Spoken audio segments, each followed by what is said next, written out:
uafgjort resultat, det er altså nok til, at Danmark kvalificerer sig til EM her, hvor vi er i gang med anden halvleg, og med en, ikke en debutant, men i hvert fald en, som vi ikke er vant til at se i den sådan sammenhæng.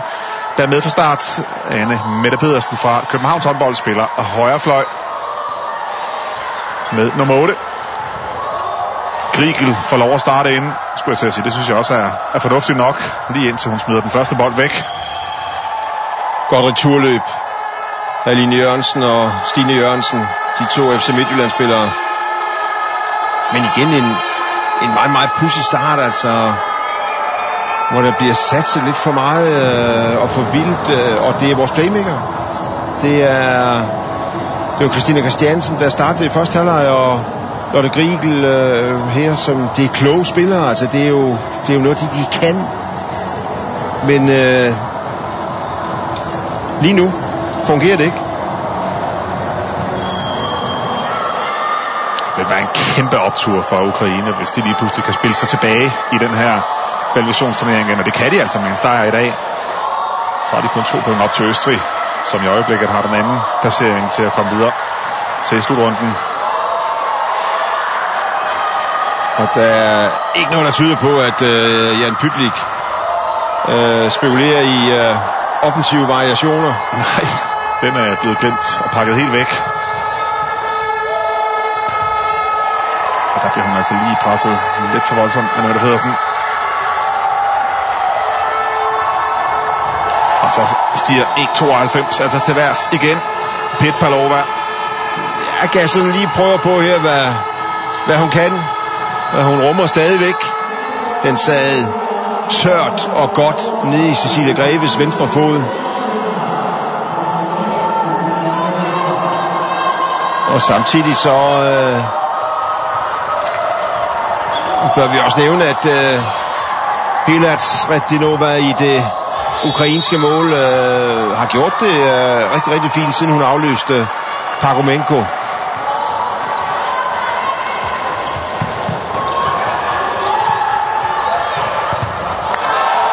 Ikke så meget kraft på det skud, Line Jørgensen, som vi før har set han gør. Ikke den sværeste redning. Og så kommer hun altså til værs endnu en gang, og nu glemmer Line Jørgensen altså også komme ud til hende.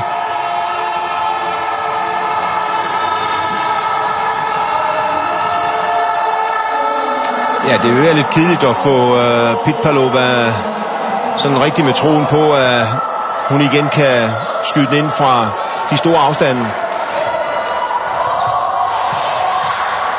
Fint spil. Hun får altså godt nok lige skubbet, da hun hopper ind over, men ikke nok til at bringe ned balancen god. Ja, det var fint spil, og jeg tæller den først væk med Anne Pedersen. Det var sådan en halv chance. Det er godt lagt ind, det her. Det er det bestemt.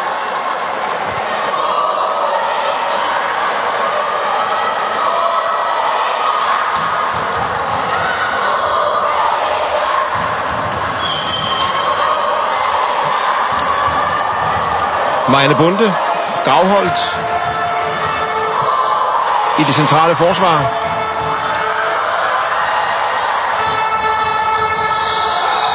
Så er der altså 2 ukrainske spillere, der er i feltet. Og en dansk 2 minutters udvisning. Stine Jørgensen, det forstår hun ikke meget af.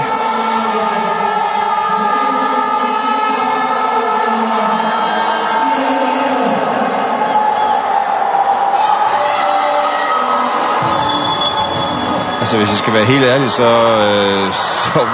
jeg ikke nogen fejl hos Stine Jørgensen, da vi lige så det i replay her. Til gengæld så er der fuldstændig kaos i det her undertalsforsvar. Det er godt, de har Cecilie Greve her. Der er en stor og god redning.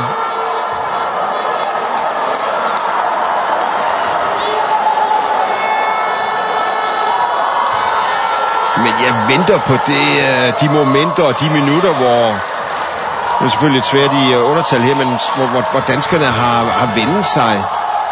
Ikke? Her igen altså, og fejlen opstår, fordi at forsvaret er aggressivt, og lige pludselig er der ikke så mange at aflevere til. Stor parat af Line Jørgensen. Jeg ved ikke, om hun bliver ramt i hovedet. Ja, det tror jeg.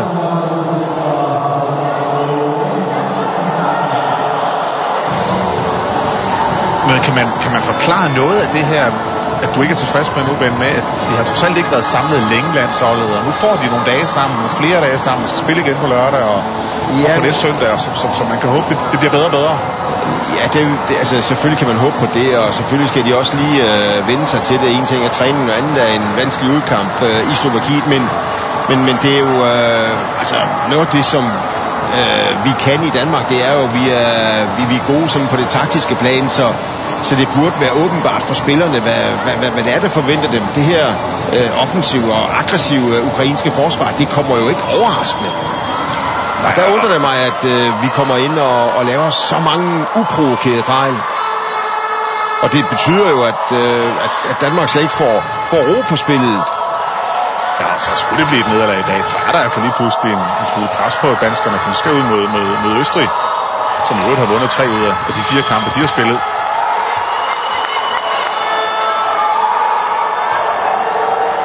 Og så kan det altså ende med et brag af en hjemmekamp i Roskilde i øvrigt, i den sidste kamp mod Litauen, hvor Danmark i værste fald skal have en sejr. Men lad os nu se, om det går sådan. De kan jo også bare vælge at tage et point i dag. Så bliver dem skridt.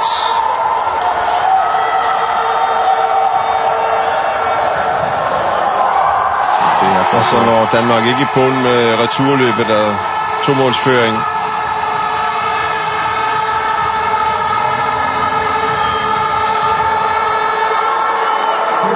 Der er ingen tvivl om, at den her første halvleg, som den har udviklet sig, også starten af anden halvleg, der er det i hvert fald givet Ukraine en tro på, at de kan være med og også hente fuld gevinst mod danskerne på en dag som i dag.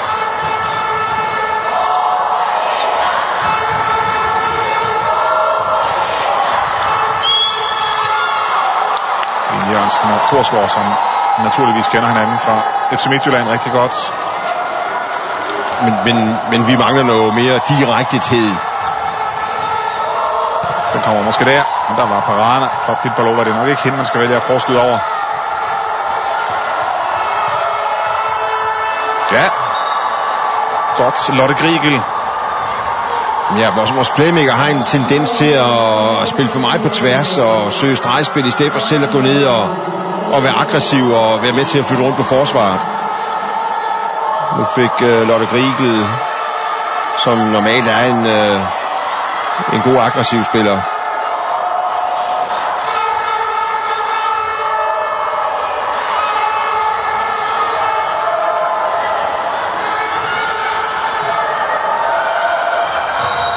Men det der pointen der, altså ukrainerne får lov til at ligge og barbere boldene rundt her, tæt på det danske forsvar, der ikke er meget taklingsorienteret. Men nu taler man om det her 4-2-forsvar, så var det ikke netop sådan nu, at man kunne prøve at se, kan det ikke give et andet? Selvfølgelig det er meget overraskende for mig, at Jan Pytlik tager til Slovakiet og så står flat i 60 minutter, hvis det er det.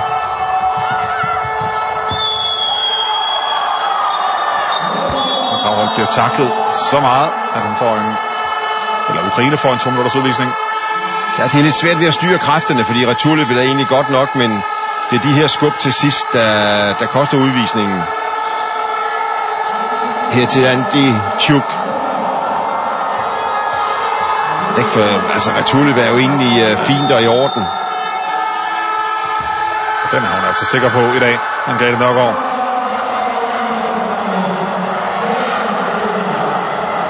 Stadigvæk frygten 100%. 6 på 6.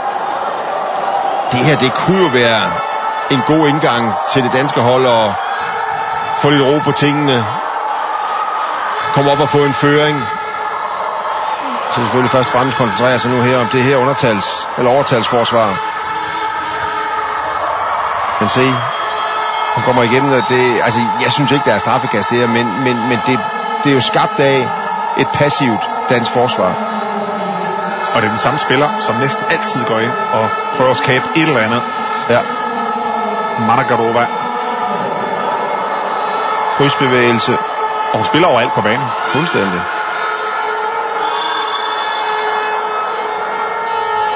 Høj, skød hun altså over.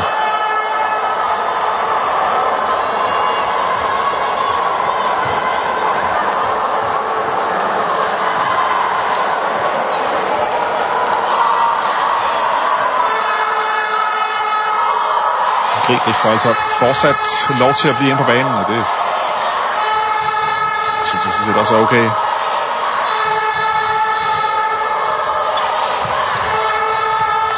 Ja, her der støder Bakkens op og generer danske spil, fordi at, det er for usikkert. Der er ikke fart nok i hverken bold eller bevægelser.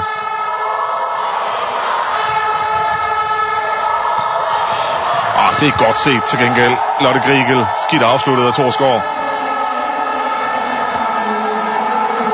Lotte Grigel, som jo også har været rigtig meget ramt af skader. Kom jo med til sin første slutrunde allerede, som var det 17-årige hun var. Og siden er det ikke blevet til så meget landsholdsbold på grund af skader. Og nu er hun altså tilbage igen. Til gengæld så er der hård kamp om landsholdspladserne netop på playmakerpladsen. Altså både Schumacher og Christina Christiansen og Lærke Møller, hvis hun melder sig ind i den kamp igen.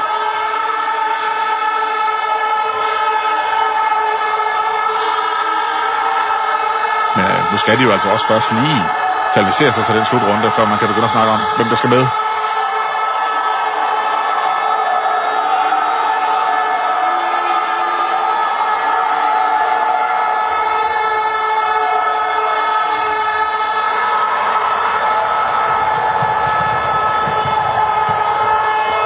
Så er der altså mulighed for at komme foran nu.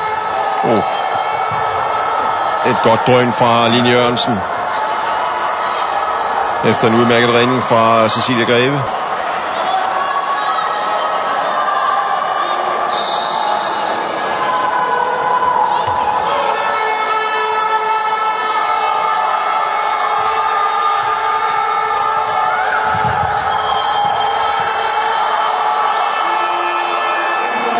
Misforståelse i det ukrainske forsvar. Godt udnyttet af Grigel, der kom i fart direkte på mål.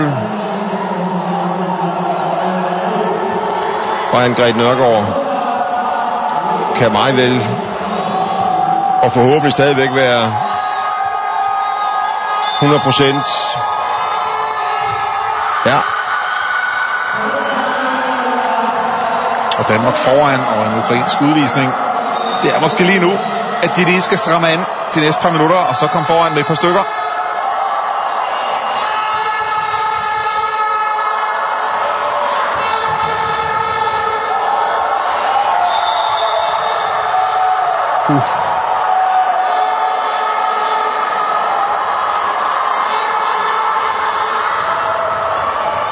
Fisker altså ind på venstrefløjen.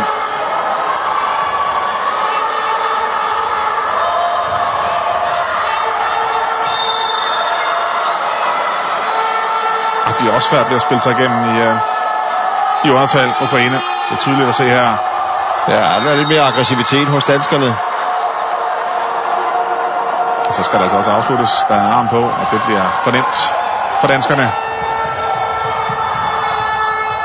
er altså lige ved, de får smidt den væk. Men for spillet den og flyttet den godt rundt. Mette Pedersen. Og du har fuldstændig ret. Det var lige før, at bolden blev mistet på midten med Gravholt. Ja, lige nok.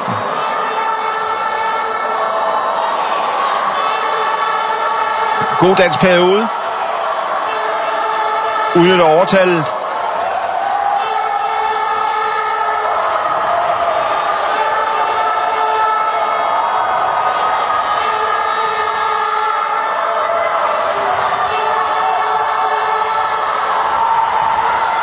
Det er godt med det Gravholt. Ja, godt aggressivt. Der kom noget gevinst på aggressivitet.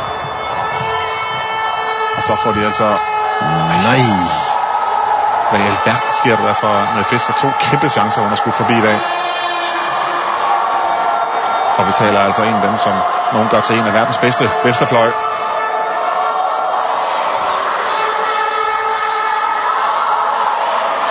Den var så stor, så hun ikke selv rigtig troede på.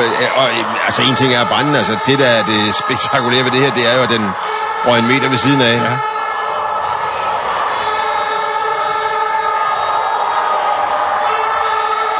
Det kunne godt give en udvisning. Det der, Stine Jørgensen. Han har lige fat i trøjen. Ja. Men det gør det ikke. Og Ukraine er jo altså fuldtallig igen. Men har stadigvæk svært ved at komme til noget. Ja, men der er lidt mere kampgejst, så røg Stine Jørgensen. For anden gang. Men Managorova er det dernede og skabe det igen. Nu på højre bak.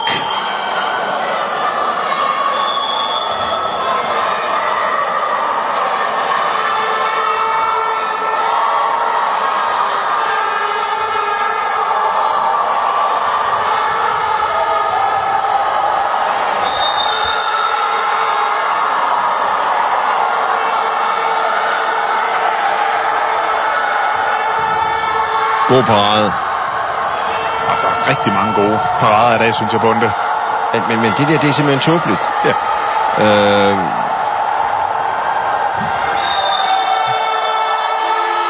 Og så er dommerne også kommet ind i en fase nu, hvor de vil have straffekast på det meste. Men Danmark erobrer bolden, og Maria Fisker smider den, jamen altså, alt for risikobetonet væk. Eller op mod Gravholt. Ja, fordi man har to rigtig dygtige venstrefløje, så er det jo altså ikke ensbetydende med, at begge to skal spille rigtig meget. Altså, man kan jo sagtens bare fortsætte med Grete Nørgaard, som jo har gjort det glimrende i dag. Altså. Ja, men jeg synes, det er fair nok. Maria Fisker har spillet en stor sæson for Viborg, og skal da selvfølgelig ind og spille. Men det er overraskende, at Maria Fisker, hun ikke er mere klar til den her opgave.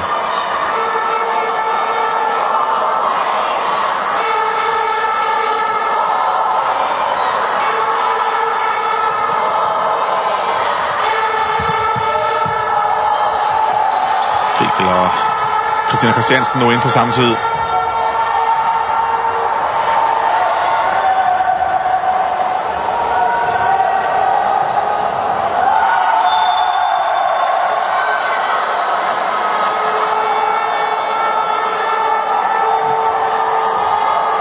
Ja, om godt og vel et kvarter, så er det afgjort, om det er festdag i dag i Danmark, for Danmark kan altså kvalificere sig til endnu en slutrunde. Kræver 1 point i den her kamp, og det ser godt ud i forhold til det lige nu. Fører altså med 2 mål. Ukraine er altså foreløbig helt gået i stå med målscoringen. Er meget svært ved at få scoret selv i overtal. Den kom lige der. Ligesom Danmark bliver fuldtallig.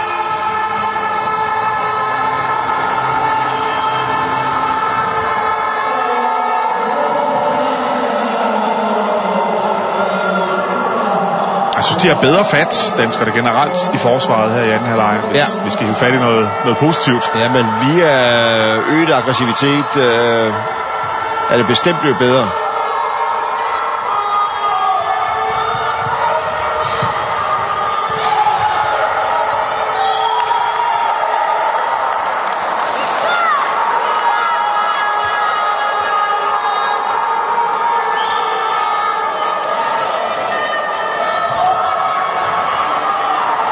Overgang Fisker. Line Jørgensen. Ja, ideen var god nok, men den kom ikke derind. Nej. Jeg kan godt forestille mig, at hun måske også lige fik 5 minutter på bænken snart, Line Jørgensen, for at komme ind i den sidste afgørende del. Altså en kontramulighed med det Gravholt. Det er altså godt returløb. Men Danmark får straffekastet. Retten er utilfreds.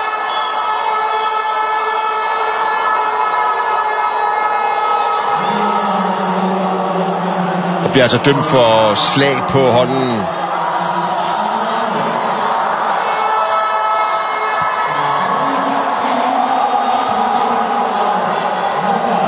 Man har hentet noget erfaring til truppen i form af Trine Troelsen. Er det ikke på sådan et tidspunkt her, man godt kunne bruge en som hende?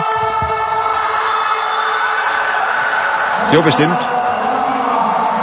Men jeg tænker nok, at det måske en lille smule mere bare som sikkerhed, gardering. Men du har da ret. Selvom Danmark har bedre fat nu, så kunne Trine Troelsen da sagtens spille. Ja, i hvert fald i angrebet, tænker jeg, fordi... han var også en fin forsvarsspiller.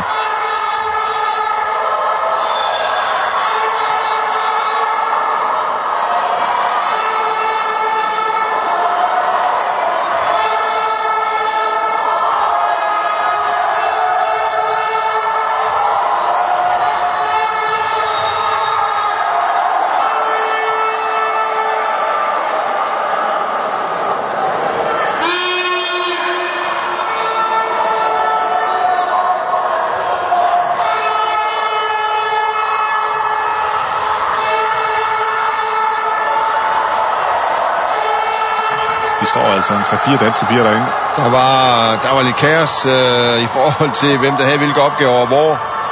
Men det lykkedes. Tranborg med første landskampsmål. Fornøjelse. Og lidt. Ja, prøv lige at nyde den her scoring. Godt forstå, hun ser glad jo helt op i toppen af målet. Når nu det skal være ens første landskampsmål, så sker der ikke noget ved, det er på det niveau. Det er så godt pakke den ordentligt ind. Ja, og 3-målsføring til Danmark. Ukraine går lidt i stå. Altså, de har kun scoret 4 gange i anden halvleg, Ukraine. Og helt sikkert nu at gøre med aggressiviteten i det danske forsvar.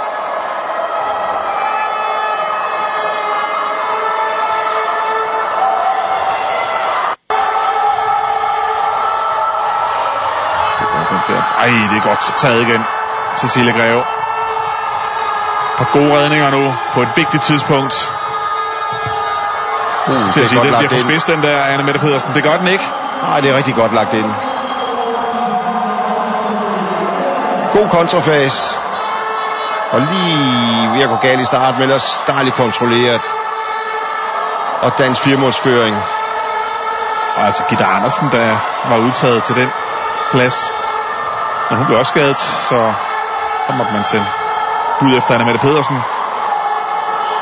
Og hun har grebet chancen.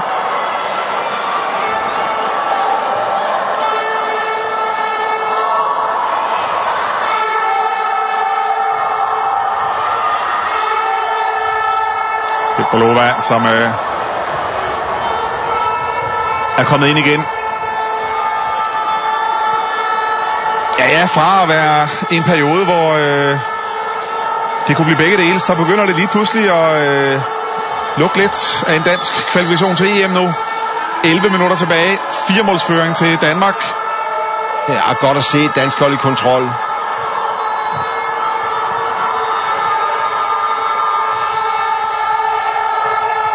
Og igen med det Tranborg, nogen får smag for det. Kunne det godt være, man skulle have brugt til noget mere. Meget, meget flot.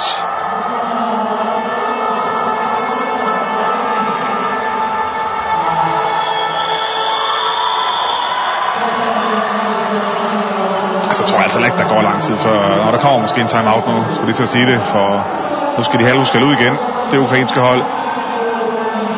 Det at sige nu, at Ben foran med 5, så er den hjemme, men jeg tør ikke sige det, fordi man ved ikke helt, hvad der sker ved det her hold nogle gange. Nej, man skal passe på.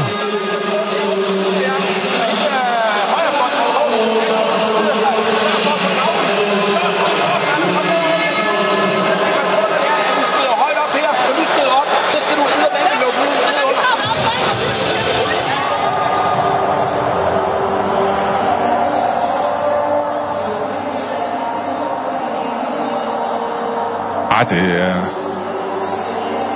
noget en opgave, de er på nu. Ukraine, hvis de skal til slutrunden.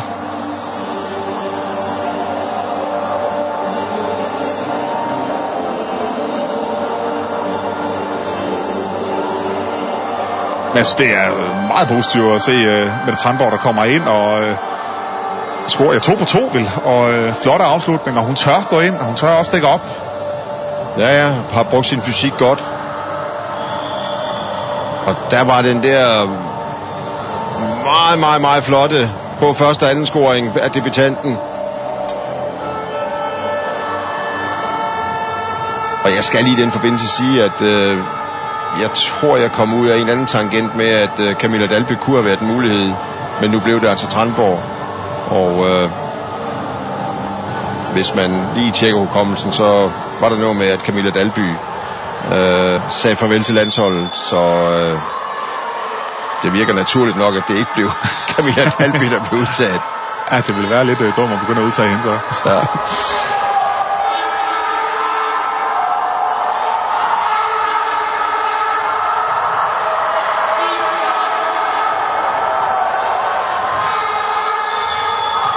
Der er skridt. Ja. Det er fuldstændig korrekt. Og det er dømt. Og så stille og roligt bygger op igen. Danmark kan altså bringe sig foran med 6 nu. Stine Christiansen ind igen. Stine Jørgensen, altså Mette Tranborg. Jeg tager ikke siddet lige i skabet. Stine Jørgensen skud i dag.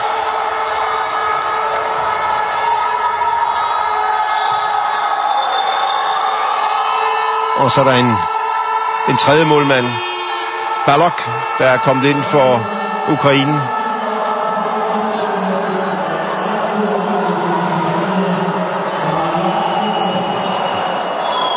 Og så var der en udvisning mere til Maria Fisker.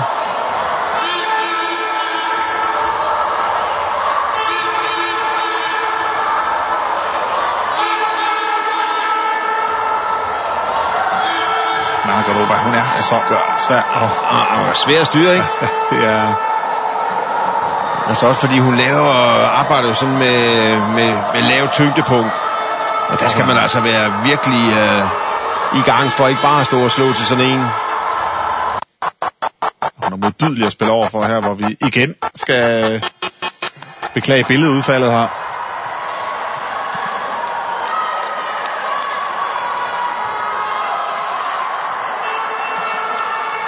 Jeg tror måske, at vi har billeder igennem igen.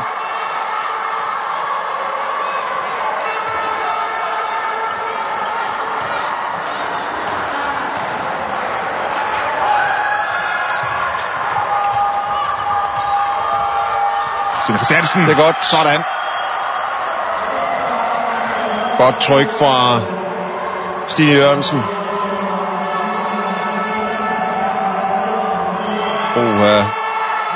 Godt at se Stine Christiansen også komme ind her og sætte sit præg på kampen.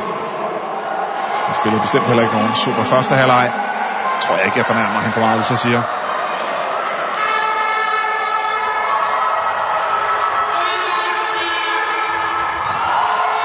Flot gennemspillet angreb der fra ukrainerne. 21-26.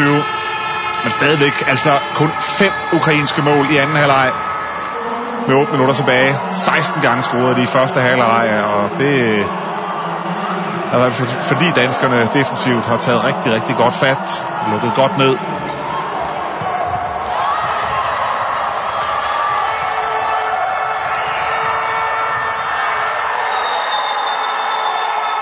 Godt returløb, men igen en teknisk fejl.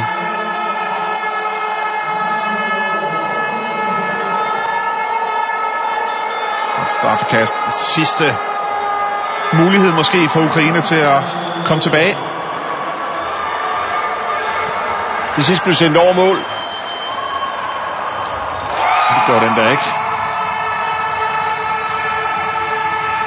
Sampatyan, som får scoret. 4 mål op. Altså et uafgjort resultat kan Ukraine også godt leve med. Så lever de faktisk stadigvæk i turneringen, og Danmark kan også godt leve med det. I hvert fald i forhold til at kvalificere sig. Men jeg tror nu alligevel, de vil hænge lidt med mulen, hvis de ikke vinder den her. Skidt af Stine Jørgensen, der smider bolden direkte ind i hænderne på de ukrainske spillere.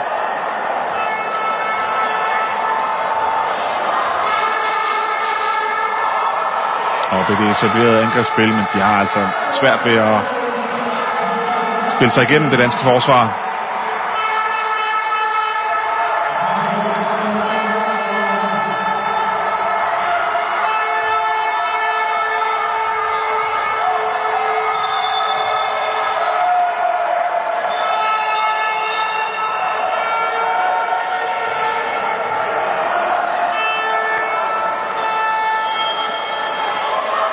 Forklarlig dommer, hun kunne ikke høre hans fløjte, derfor har hun spillet videre.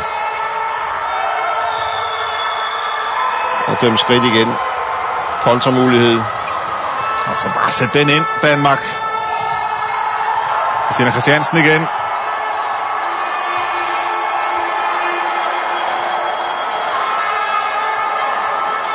Ja, der blev taget rimelig godt fat i Tranborg.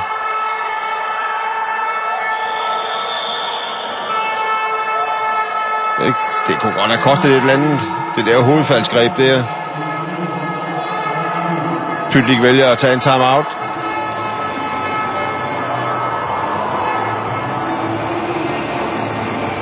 de sidste aftaler, op mod de sidste minutter af kampen. I en kamp, hvor det i hvert fald overrasker mig en lille smule, at også specielt fordi der har været så meget fokus på det i den første kamp, det her med det 4-2-forsvar, at man vælger at dække stort set flat hele kampen, men må det ikke, at der så kommer lidt mere leg med det i de 2 næste kampe, specielt hvis de kvalificerer sig nu? Jo, det kunne man forestille sig.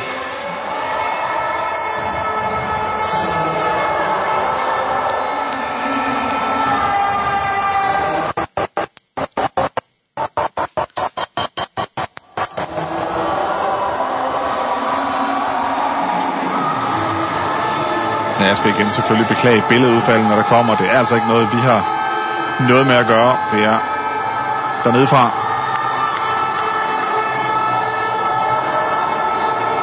Kamp, som bliver spillet i Slovakiet. Og en kamp, som har denne herlige stilling. 22-26 til Danmark. Med godt og vel 5 minutter igen. Og et dansk mål nu her ved sådan lidt mere definitivt luk kampen.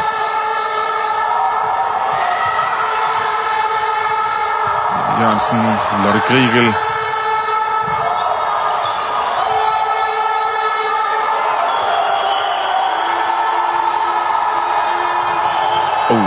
Skidt kontraspil der fra Ukraine.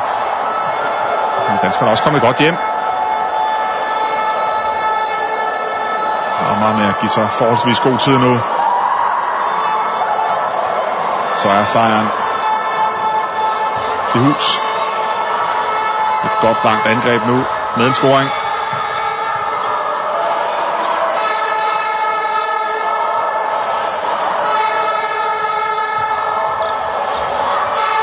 Overgang af Angreb Nørgaard. Så skal altså snart til at ske et eller andet. Stina Christiansen ikke lov at blive ved med at spille den rundt, gør det. Så skal der skydes. Også noget mærkeligt kombinationsspil. Line Jørgensen kryds ind i midten over på venstre bak efter en overgang, og puha. Der var i hvert fald ikke helt enighed om de aftaler der. Nej. Ukraine er presset til at få afsluttet ret hurtigt, hvis de skal gøre sig håb om point.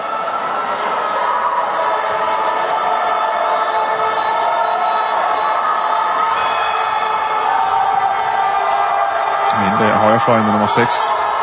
Altså hende der er den farlige, den største trussel for de straffekast. For stopper tiden også. Skal det være en spændende afslutning, Bent? Det kan ikke udelukkes, men jeg håber det sandelig ikke. Pytlik siger så også her til folk, tag det roligt.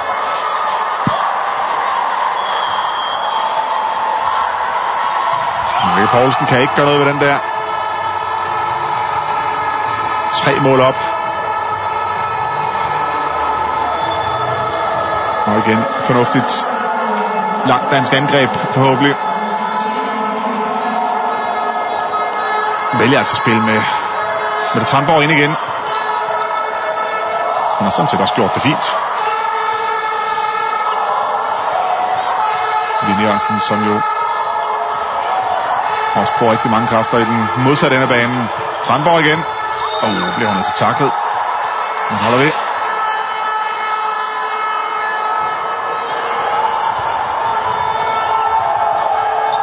Så et mål nu. Kom nu Danmark. Så kan I lukke den her kamp. Grigel.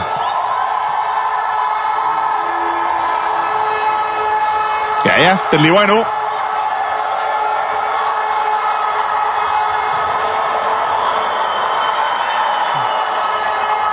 Her, hun er en meget, meget dygtig håndboldspiller. Det her, det kan man altså bare, selvom det er Ukraine, hvor man tager hatten af for Managarova her.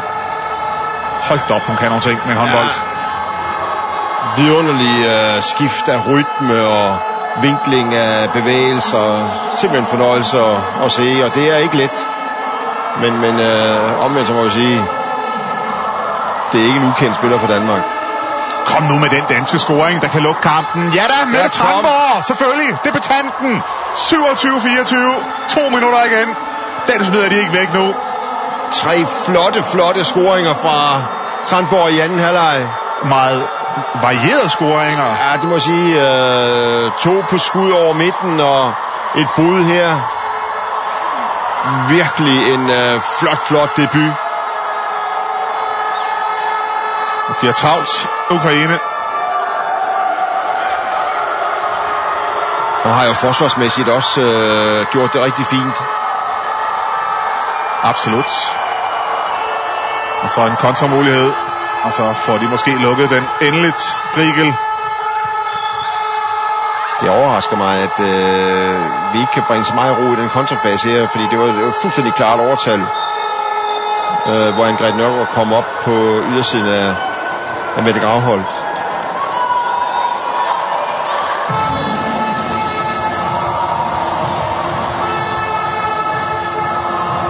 Man må sige, at kontrafasen, den har heller ikke fungeret optimalt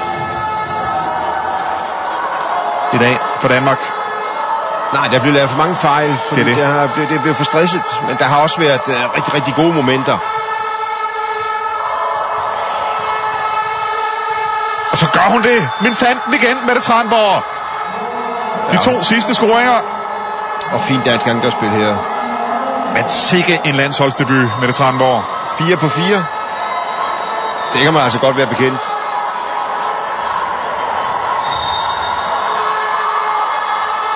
Det er altså kun planen, hun skal være med i den her kamp her, og så skal hun sendes videre.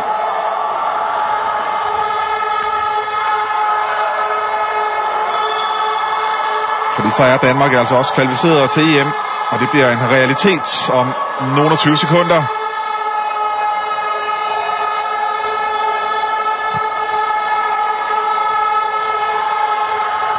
Ja, forsvarsmæssigt en langt bedre anden halvleg end første halvleg. Det lykkedes Ulrik Kirkely og Jan Pytlik at få sat noget mere aggressivitet ind i forsvarsspillet. Og det var i hvert fald med til at give både føring og kontramål. Og med det kan vi altså også godt konstatere, selvom der stadigvæk er et sekund, tror jeg, tilbage af kampen, at Danmark, de er nu kvalificeret til Europamesterskaberne til december. På en fin anden halvleg, en ikke så fin første halvleg, kan vi vist godt sige. Og der er der altså nogle dage at arbejde, tage fat i nogle af de ting, som ikke har virket, og så skal de altså spille igen på lørdag. En kamp, vi sender på lørdag klokken 5. En kamp mod Østrig, hvor de jo lige pludselig kæmper med Østrig om puljesejren.